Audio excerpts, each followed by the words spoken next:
Think we're live. Hi, everyone. Welcome back to another episode of The Download with Joe.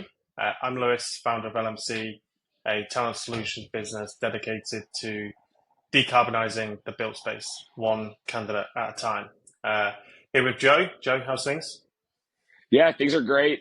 It's a short week for us over here. It was Labor Day, so it's always a busy week when you only have 4 days to work. And I also have a bit of a cold because my kids just started school and my son's in kindergarten. So I would estimate at least 15 different germ pools that have now merged together into his classroom. Great. Sounds good. Just as you're about to start a busy couple of weeks traveling. Yeah, hopefully I'll be back. He came in bed to cuddle with us because he's a kindergartner on, I want to say, like Saturday morning. He's like, my throat is scratchy. And then that afternoon I started feeling sick, and at least he warned me. But I should be good, I hope, by at least by Blueprint. So Fingers crossed. I don't want to be getting that. But yeah, welcome back, everyone. We've been really fortunate over the last couple of weeks to have a couple of standout guests. If you've been tuning in for some time now, you'll know that typically we'll have themes throughout the week or week by week. And what we're planning to do is keep those key guests each month, just to make sure that it's fresh and to give different perspectives on the industry or products or the latest trends and innovations taking place and challenges. Today, we're going to be talking about product launches. We've got about 20-25 minutes to get quite a bit of detail in, just because there's a ton of activity going on in the space. Joe, I think it makes sense for us to touch on last week's episode and yep. the conversation with Mead, because when we think about the first product that comes to mind, it's carriers cooling as a service. And Mead did speak about this last week, and maybe just give some further context as to what took place last week for those that didn't watch. Yeah, so we had a chat with Mead. Mead Russert leads the controls business at Carrier. That includes a variety of products within Carrier, but there's also automated logic, or ALC as most people just refer to it. And that is the main building automation system, though not the only one, that Carrier makes. And that company has been part of Carrier for a long time. But all of that is under Mead's umbrella. So he has a pretty strong view of different sizes of buildings, because there are different control solutions depending on what size of building. But he also is kind of a forward-looking guy anyway. So he's looking at what's next. They've made a lot of technology investments. Carrier, I would say, of all of the big OEMs that are their peers, does a pretty good job in their quarterly financial reports on just growth of technology solutions. Connected chillers, I forget the number, but I think they have thousands of connected chillers now out in the market. No one else really describes it at that number, like how many chillers are connected, but they are definitely leaning into that, if you will. They have the Abound platform, which is their cloud-based solution, and Mead's kind of at the intersection of all of that. But we talked about a variety of things, just even down to how does he view his role as working with startups. He'll be on a panel I'm moderating at Blueprint in a couple of weeks. So this is a bit of a warm up. He's not the only one on the panel, but I thought he would just be a good person to speak to things. And yeah, that dovetails nicely with this product launch that we're going to talk about, I think, for a few minutes. Agreed. So, and I think it's nice. Just again, I'm not necessarily as granular as what you are in terms of in the weeds technology wise, just because we do different things. But it's nice hearing that the reports, the quarterly reports for Carrier, do go into that granular detail, because ultimately, whether you're nosy or you want to dig deep, you want to see those quantifiable numbers to see what is actually taking place outside of marketing updates, et cetera, et cetera. Right. So it's more interesting to show real quick the actual market penetration, I would say, than the TAM, right? A lot of these decks, not every quarter maybe, they will talk about, well, we see a $80 billion TAM in smart buildings, and the numbers are all over the place, but that would be order of magnitude. I find that interesting, but I find it more interesting to say, well, how much scale do you actually have? So, yeah. Nice.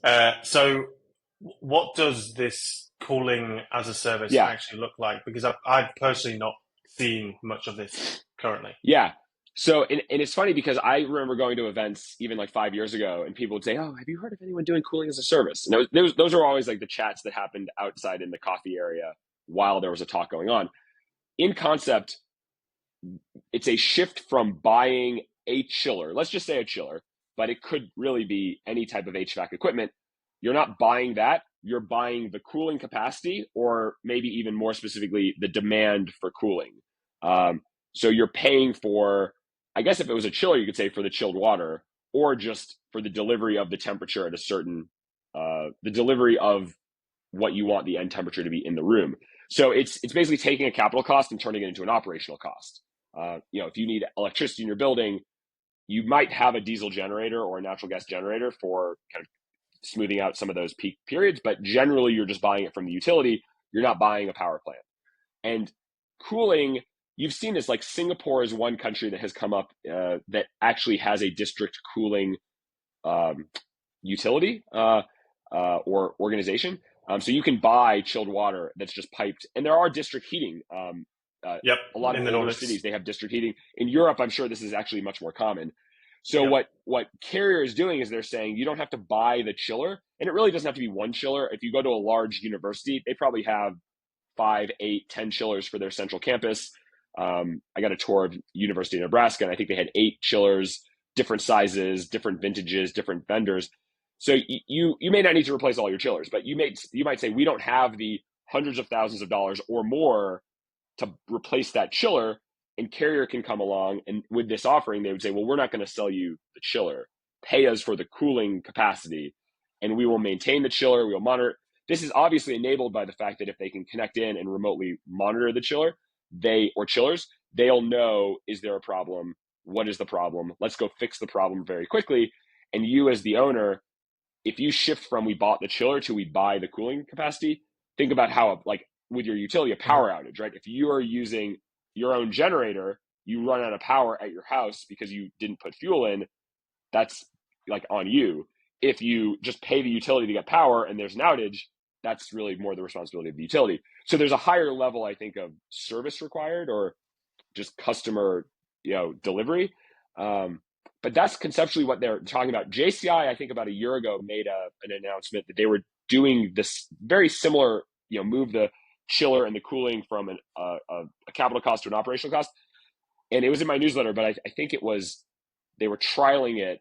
It was going into maybe last summer, but they were trialing it in the Gulf at a building. So Carrier's not the only one looking at this as an opportunity. The last thing I'll say is it's a little bit like how energy as a service has worked. There's a lot of companies that will say, well, you don't have the funding to upgrade your lights. We'll finance that. Or you don't have the funding to upgrade even HVAC. We'll finance it. And then the savings you get over time, part of that will be paid back to us for the financing we've provided to get you that new, piece of equipment or pieces of equipment. So this is almost like the next step, right? You could buy the equipment, you could finance it, you could actually Mhm. not even buy it, or really, I mean, you're sort of financing it, but you're really just paying for the outcome. Yeah, and again, I guess because of different outcomes, there's different scenarios. But where would you say that service is going to be best, like in terms of like an outcome? And where's going to be the best use cases? Is it going to be I, smaller organizations, smaller yep, buildings, or do yep, you think yep. right across the board in terms of portfolios? So I think if I had to pick the best, this strikes me as fitting in more with larger buildings that have applied systems. So chillers versus rooftops. And part of that is because there's a lot of organizations, they have a lot of rooftop units, restaurant, retail, bank branches. You could say some schools, like our kids are in elementary school, the school's not that big. I think there's just rooftops on the roof. The rooftop units themselves are not really expensive. The install is not really complicated compared to other things, because at the end of the day, you could just be dropping in the rooftop on the roof. So the idea that you need to finance that, I think it's a little bit larger of a stretch. Now, if you're McDonald's or another restaurant, you might every year be buying hundreds, if not thousands, of rooftops, or across your franchisees, hundreds of thousands. So I mean, maybe you could finance, but I also think that's just probably less likely.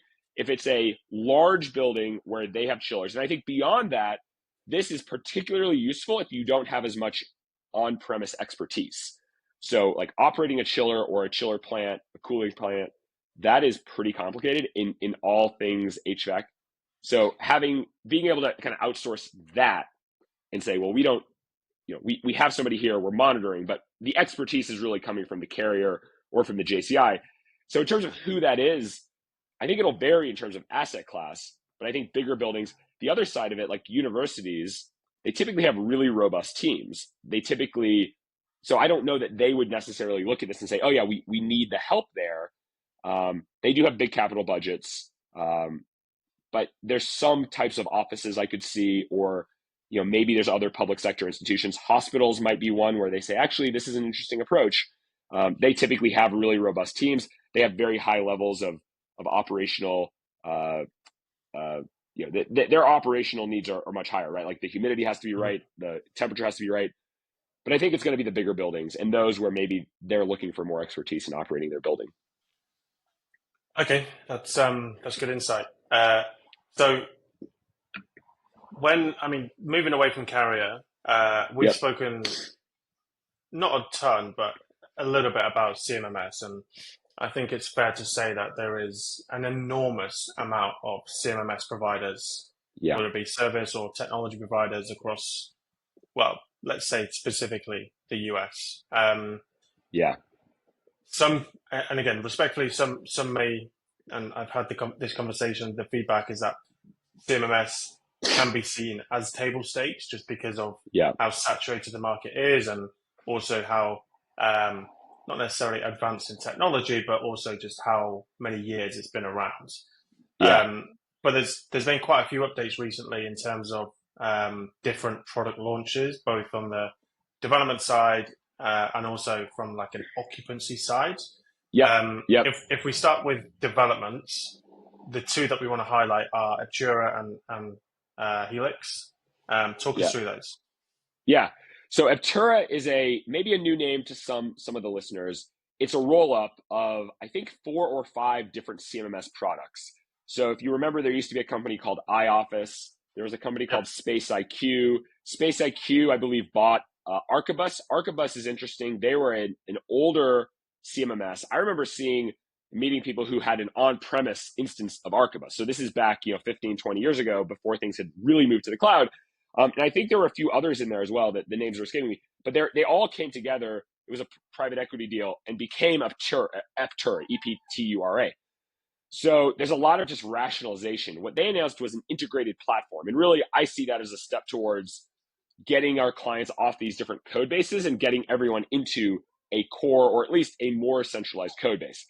In reality, that's different, because if you like a lot of the companies we would work with more directly in the smart building space, the energy management space, if you're using a solution and you've been using it for 10 years, just even basic things like how you run a report, where you go to change times, just you kind of embed a lot of expectation of this is exactly how I want it to work. So that's the same with any type of enterprise software. So I've definitely seen, not with Aptura, but in other cases where we're trying to rationalize these 3 different platforms, and the client's using this old legacy platform, like it. The client's using that old legacy platform, like it. Migrating one to the other is messy. But that's the step that Aptura is taking. And I think that was probably always their thesis, right? We bring the clients from 5 different companies, 4 or 5 different companies. We bring the back office that can all be merged together. And now we want an integrated platform. They're clearly one of the leaders. They do have the ability to penetrate different types of asset classes. And they also have been stretching in or leaning into more of what is now being called an IWMS, an integrated workplace management solution, which I would say is a little more nebulous, but can be the facility side of a CMMS, right? There's facility engineers, there's technicians, and then the front side of, I work here and I want to find a desk. And we'll talk about that more in a second when we talk about occupancy. The other one is Helix Intel. And Helix Intel was a really interesting company. When they first launched a couple of years ago, they really were focused on asset data. And you think of, well, a CMMS, what are the core product or data sources? One is the workflow piece. I'm a person in the building. I see there's a problem. I log it. It goes into a queue. There's the other side of that. I'm the facility engineer. I see there are issues. I can prioritize them, and I see what I need to do today. But in between that, the assets themselves are a really core data set. So if somebody says, I'm on the 5th floor and I'm hot, that might be because there's a cooling issue. And then you as the facility engineer say, okay, 5th floor. But then knowing, well, where is the supply of the cooling? It might not be on the 5th floor, right? Like there may be a chiller plant in the basement. So having the asset data is really useful. One, have we been repairing this a lot? What have we been doing? What's the history? And even just how old is that chiller, or multiple chillers if there's more. It could be anything, right? The cooling tower, the air handlers, the AV boxes. So when you actually look at the CMMS, they have the ability to capture that, but they don't automate or kind of streamline that collection, right? You still need to go and kind of plug things in and say, okay, this is a York YK, 20 years old, 10 years old. And Helix Intel first was focused on just capturing that, take a picture of a serial number. It gives you some of those data. Now they've launched a CMMS. So it's interesting. They're kind of moving up the value chain. That's interesting on one hand because that makes sense. That's more of a holistic solution. But I think that if you're a CMMS that needs the asset data, you might look at Helix and say, well, now they're a little bit more competitive than they were previously. So that's what they launched. They're kind of becoming a full end-to-end solution versus a data provider or a middleware provider for other workflow work order management software, CMMS software. Yeah, and when you're talking about going up the value chain, even taking a step back to like IWMS, companies like Planon come to mind. Yep. Do you see, again, Epture is one example, but do you see a potential trend in the future where some of the other CMMS providers then look to go in a similar fashion to Eptura, where they're trying to tie in more applications as opposed to just CMMS? Yeah, I do see that trend. I mean, you look at, I think work order or CMMS software has been in the market for much longer than a lot of the smart building and energy management software solutions that we have we work in more directly. So there's bigger companies, there's a more mature client base, right? It's a little less of a, what is the ROI of using this CMMS? And it's more, well, I need a CMMS, let me find the best one, right? A lot of the smart building vendors and kind of like, decarbonization in real estate vendors we would know still are fighting that ROI battle, right? Like, what is the ROI? Do I really want to buy this or not? I don't think you have that type of debate as much with CMMS. So it makes for a nice base of a lot of business, a lot of certainty, right? Moving forward, people will always need to buy a solution here. You still have the same dynamics of ripping out and replacing is kind of challenging. So I do think that makes sense as a, if you will, a beachhead, and you can grow on top of. And like the idea that for space utilization data, that is more useful, I think, for the occupants than it is for the engineers. And there's a bunch of use cases, and I would say you could put use cases in both buckets. But if you're a CMMS and you want to start integrating occupancy data, that tells me you have your eye towards being a little bit more of an IWMS, having a little bit more of a occupant view to supplement your operator view. Okay, got it. You mentioned occupants. Let's talk about occupancy. Again, CMMS providers like Tango and Accruent. Yeah. And what have they done recently? Yeah, and those are actually really good examples of everything we've been talking about. So Tango is a CMMS. They were a little bit under the radar. Really, what I found is there's dozens, if not hundreds, of CMMS vendors. They're typically focused on an asset class, and so like, for example, we're going to talk about Brightly later, but Brightly used to be Dude Solutions. I believe 5-8 years ago, they bought a aged care center CMMS, and that became the basis of their healthcare CMMS. So they focused on healthcare, they focused on a lot of different asset classes. So you can see how you find a good CMS that's really just the sales and marketing orientation is this very specific asset class. Aged care centers is pretty focused, and then they grew it. So I think as you go to different asset classes, you're going to find different CMMS.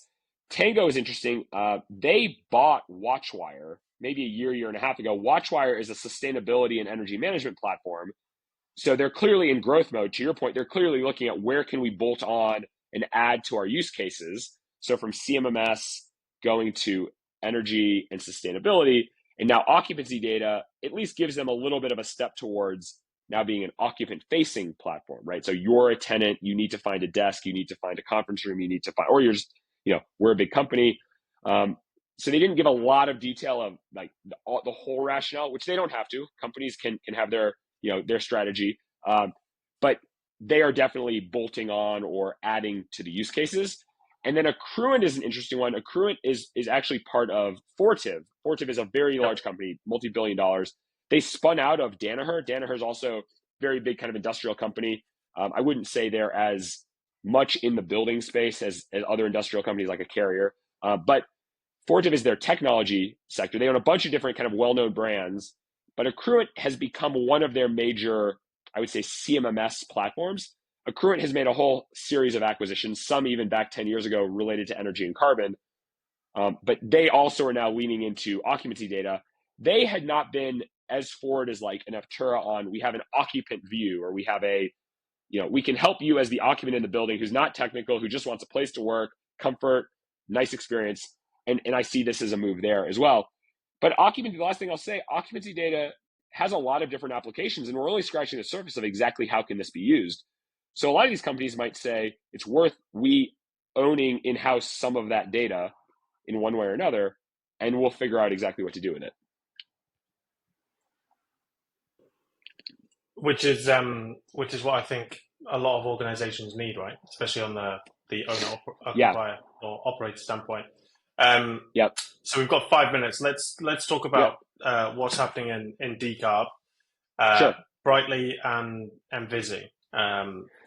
So Brightly have just released a product. I think it's called Targets, which is going to be focused on is it carbon management specifically for commercial buildings? Yeah, I didn't see specifically commercial. I mean, commercial buildings in general, yes. So Yeah. Brightly used to be Dude Solutions. They actually bought a company called Energy Profiles Limited, EPL, which was in Canada, and I think that happened right before the Siemens acquisition, but it may have been right after. They were all around the same time.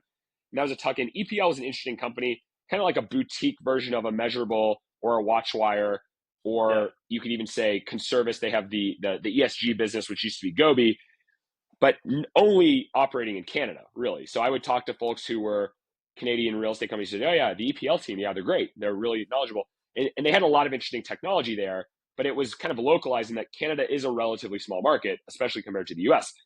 So Brightly has a lot of assets beyond what they are known for is like the facility CMMS. They do have some energy management solutions, utility bill pay. And what I see here is one, Siemens obviously is a big decarbonization company if you look at the controls, the operating the building, and even just within building technologies.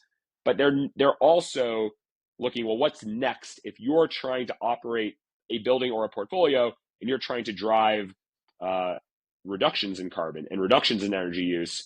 How do you do that? That's really what we've talked about here and there I've talked about in my newsletter. There's a lot of ways to do that, but you need a lot of different data sources. You really need a better understanding of how can we model out scenarios, right? If we replace some of these chillers with heat pump chillers, that's a real thing now. You can get rid of the boiler and you use a chiller that does heating and cooling of water. So one, that's a cost savings, but two, that's really efficient, like a lot of heat pumps. Well, that costs more, but it saves us over time. What does that fit in? So they didn't give a huge amount of detail of exactly how are they building the targets or what are the targets. But the idea here is not just reporting, not just what is the current state of your portfolio. It's drawing a line to where can you get and how do you get there. And there's just a huge amount of activity. I call this, in the write-up I did over the summer, enterprise decarbonization analytics, which is kind of a portfolio level tool. So yeah, I'll stop there. Interesting. I think just because we've only got a couple of minutes left,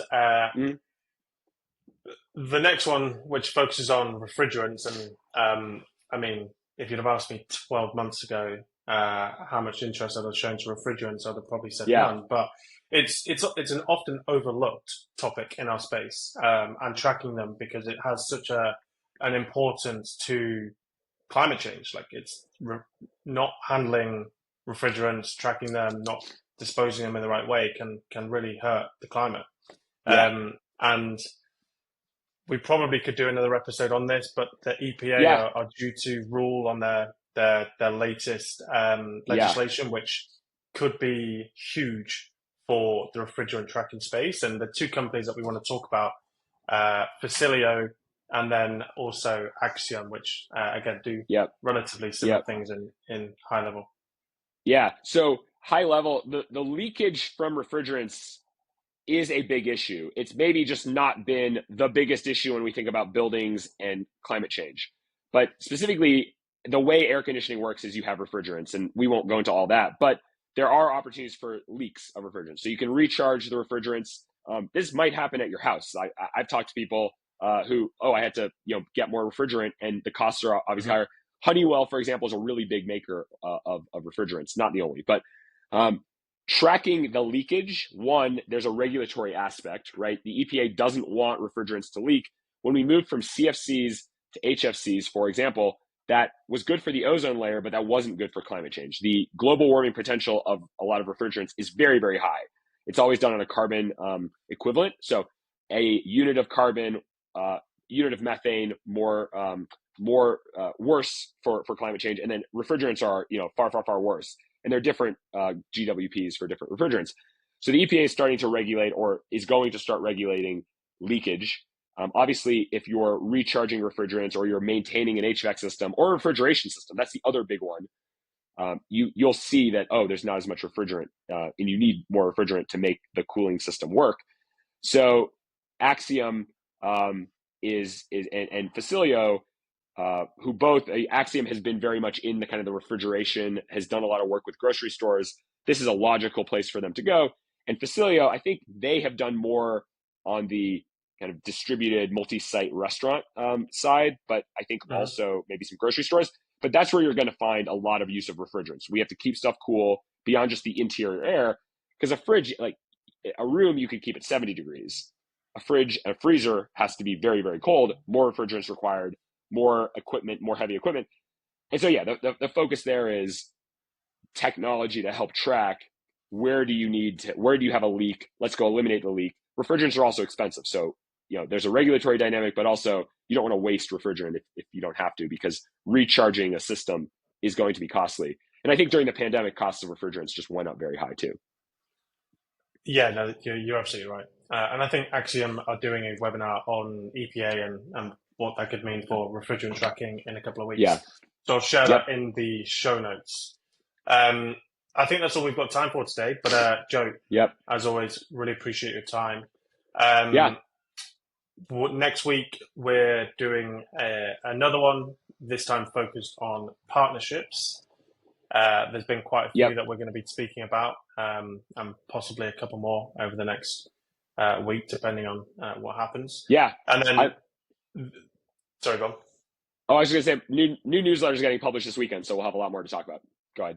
Amazing. Yeah. And the week after, we have a really interesting episode. We'll probably hold what that entails, but it's going to be live at Blueprint, same time, same day, with a very special guest. So keep a lookout for that. But for those that tuned in, appreciate your time. Let us know what you think in the comments, and we look forward to seeing you next week. Yeah. And thanks. The Blueprint episode will be great. We're doing it on the set that Blueprint is building. So it'll also just be kind of fun to actually have like a real studio. Yeah. No technical difficulties there. You hope not. Knocking on wood. Yeah. Yeah. Same. All right. Thanks for your time, Joe. Yeah. Thanks, everyone. Yeah. Thanks, Lewis. Take care.